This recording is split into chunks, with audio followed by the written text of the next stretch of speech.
बच्चा कोई मेरे आगे टिक नहीं सकता। मैं इंस्टाग्राम हूँ, मैंने सबको पागल करके रखा है, स्पेशली उन युवाओं को, उसको और इसको भी।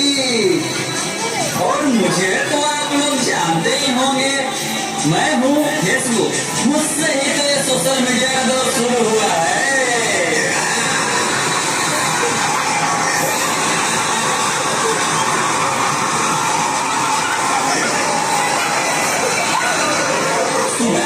वो दिन दूर नहीं जब आपकी ये दुनिया हमारे सारे पर नाचेगी। चलो देखो।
नादान लड़की, तुम मेरी जान में बुरी तरह से फंस चुकी हो कि तुम मेरा शिकार हो चुकी हो। मेरा शिकार।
मोहब्बत